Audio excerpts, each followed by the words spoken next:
Here it is, Wong. The thing we have been waiting for. The first time machine ever created. Shall I press the button? Yes. The time portal opened. It's time for us to go. Let's go. Whoa. Father, where are we? Doesn't look like the future. Oh. Hello there, my name is Lee. You guys don't look like you're from around here. Yes, we're very lost. Can you tell us where we are, Lee? We're at Bohai Bay, of course. This doesn't look like the Bohai Bay I remember. What year is it? It's 2022. Are you guys okay? My time machine must have malfunctioned. We were from the year 2122, and our time machine must have malfunctioned. No way, that's so cool. You guys came into a time machine? Yes, we did. And why does the bay look like a dumping ground?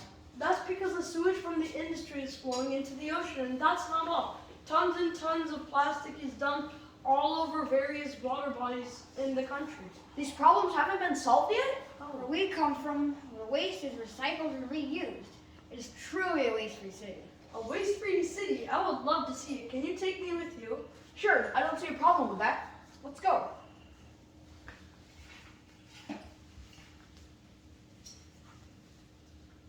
Welcome to Jiejing, Lee. Where's the city located? It's located on the tip of the triangular area of the North China Plain. It has a population of 30 million people. Isn't that the area where Beijing is located? Yes, our city was actually called Beijing 100 years ago. Can you tell me more about how you were able to achieve waste-free? Well, we followed a model called circular economy, where we reuse, repair, refurbish, and recycle resources as long as possible. How do you deal with all the plastic produced in your city? Well, our plastic is used in the infrastructure and all of the buildings. Along with that, it's used in our roads and day-to-day items like clothing. Can you tell me more about your houses and your roads? Well, we have two large residential areas. They are made up of 3D apartments. These 3D apartments have a lifespan of about 200 years. 200 years? That's amazing. You could have saved so many materials with these.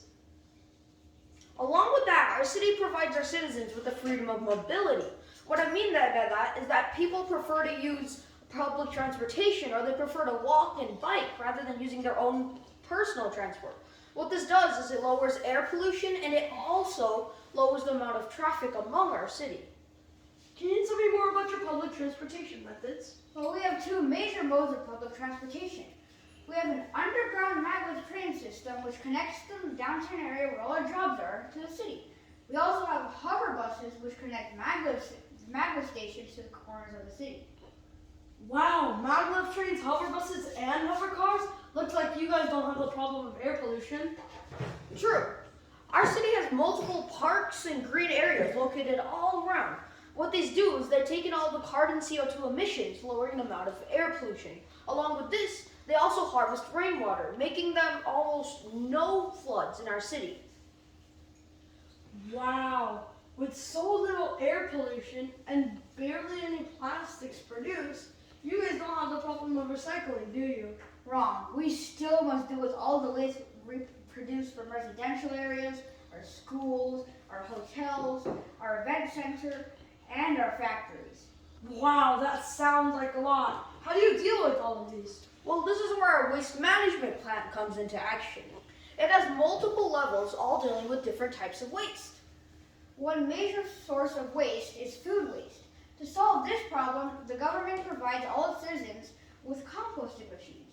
Basically, people can put any food waste into this machine and it'll turn it into compost, which can be used for plants. The remaining food waste is taken to the waste management system to be turned into a biogas. How do you deal with all the energy wasted? Hold your horses, Yash. Lee, I was just about to get to that. We have wind power, solar power, and hydropower, making all of our buildings self-sustainable. Can you tell me more about how you produce hydroelectricity? You see these two agricultural centers located on top of the Yangning River? There's a hydroelectric center located right between them. How do you deal with all the hazardous waste produced by the hospitals and the industries? Well, our waste management plant has one level, which is recycling hazardous waste. It burns the hazardous waste directly into a fuel to use, or can also be used in roads and fertilizer. Wow, I like how your city has implemented a way to you take one source of waste and use it to fuel something like building buildings. Let's change the subject. What other futuristic elements have you implemented into your city? Well, our schools and University of Jiejing have AI-assisted learning at different paces to help students learn. Our hospitals have medical robots which can be dispatched to houses to help with emergency services. We have surveillance cameras around the whole city which can be helped to and help law enforcement to stop crimes.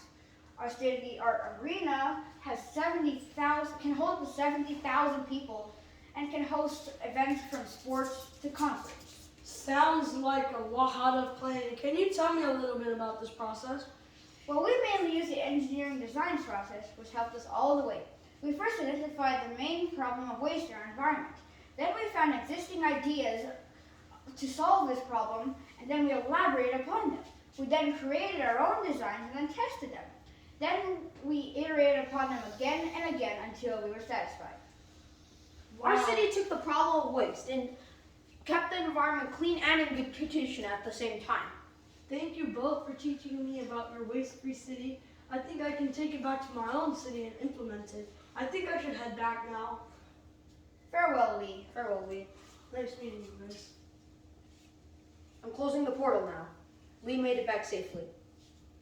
It's time to go home, son. I am exhausted. Let's call it a day.